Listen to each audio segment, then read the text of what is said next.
Hi everyone, my name's Richard. I'm from England, but I've been living and teaching English in Mexico for over 20 years. Today we are going to continue with my advanced level English course, or C1 level, and it's a very short class today. We're just going to be looking at some vocabulary related to the family.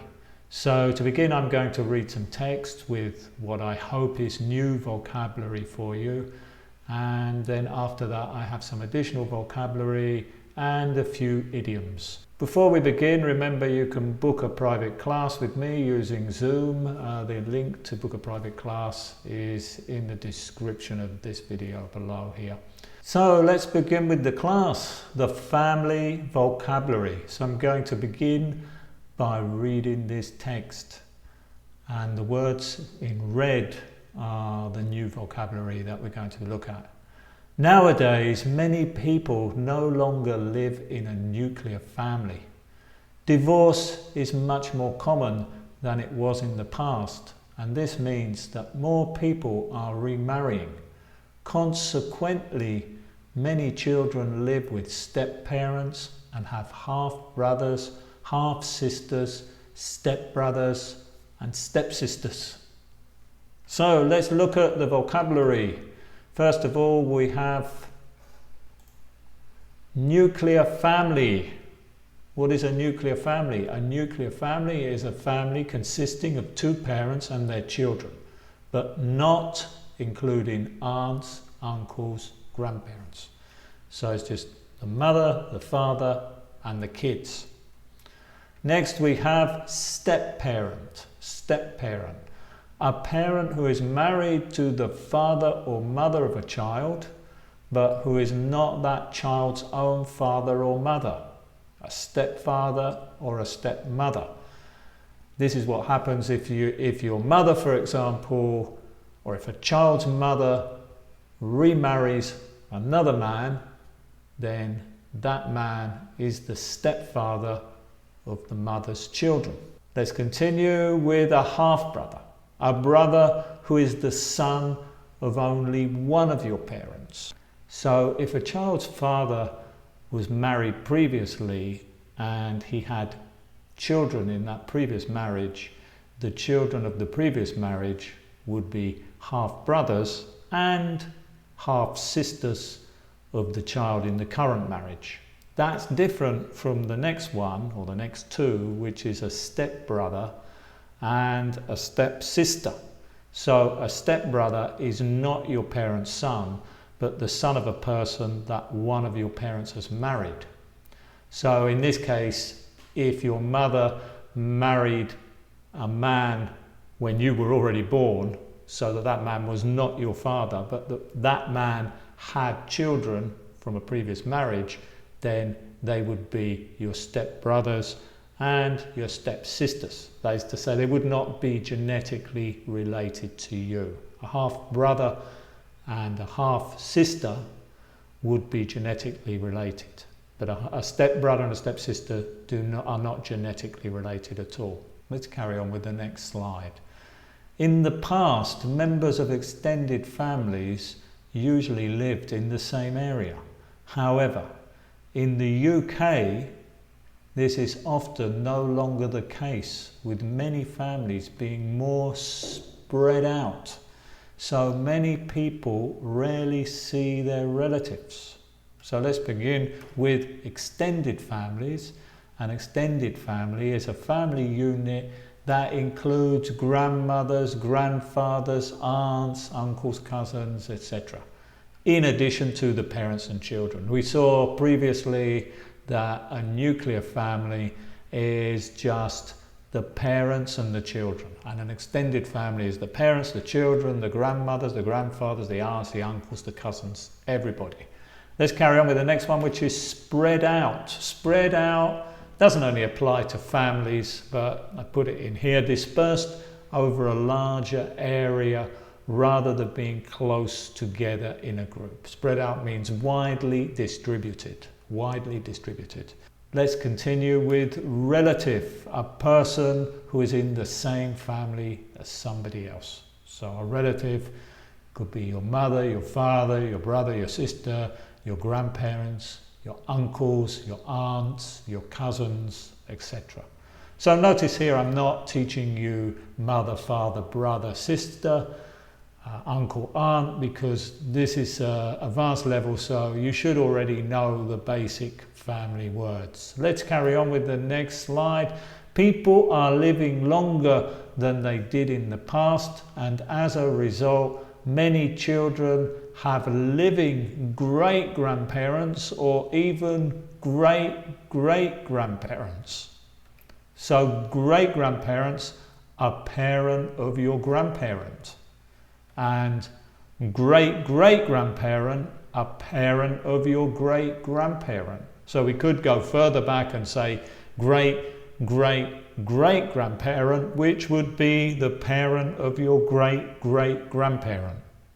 Okay, very good. Let's continue with some more vocabulary.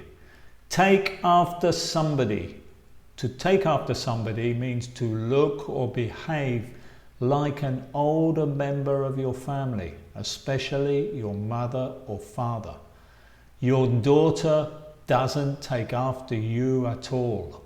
Your daughter doesn't take after you at all. If I say your daughter doesn't take after you at all, it means your daughter is nothing like you, is not like you, physically or in her behavior. Only child, a child who has no brothers or sisters. A child who has no brothers or sisters we call an only child in English. It was a bit lonely being an only child. It was a bit lonely being an only child. Sibling. Sibling is a generic term for brother or sister. The younger children were badly treated by older siblings. The younger children were badly treated by older siblings. So in English we normally say brother or sister, but brother is for a male and sister is for a female. So if we want to use a generic term, we use sibling. Let's carry on with bring up. Bring up, which is a phrasal verb, has two parts, bring and up, means to look after a child and teach them until they are old enough to look after themselves. She was brought up by her grandparents. So most people are brought up by their parents, but in this case the example is she was brought up by her grandparents. Her grandparents looked after her when she was a child and they taught her general things about life. Grow up, another phrasal verb, that means it has two parts, grow plus up. To become older or to become an adult. She grew up in London. She grew up in London. It means when she was a child, she spent her childhood in London and she became an adult in London. She changed from being a child to being a teenager or an adolescent, and then from being an adolescent to an adult. She grew up in London. Okay, very good. So that's all the vocabulary. Let's look at a few idioms before we finish. Black sheep. Black sheep. So a sheep is an animal that we get wool from, and black is, obviously you should know what black is at this level, but here it doesn't literally mean black sheep, it means a family member who is different from the rest of the family and not approved of. For example, my uncle is the black sheep of the family. So it's a member of your family who is different and maybe did something that the rest of the family didn't like, or maybe does something that the family don't like or don't approve of or think is bad or doesn't go with the culture of that family. My uncle is the black sheep of the family. Runs in the family. Runs in the family means several people have the same physical characteristic or trait, personality trait. For example, red hair runs in his family. Red hair runs in his family. Means many people in that family, many generations, have red hair. Have a skeleton in the cupboard. Have a skeleton in the cupboard. Something that happened in the family's past that the family would prefer to keep secret. Many families have a skeleton in the cupboard. Many families have a skeleton in the cupboard. This means that they have a family secret that they don't want anybody else to know about because maybe they're ashamed. Probably it's something bad. Might not be really bad, but it's something that is not good. And the family are a little bit ashamed of it, or maybe very ashamed of it, depending what it is, so they keep it a secret. Own flesh and blood. Own flesh and blood. Related to each other. He's your brother. How can you say that about your own flesh and blood? He's your brother.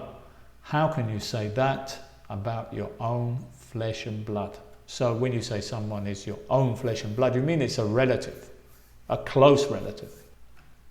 So let's carry on with the last one, which is get together.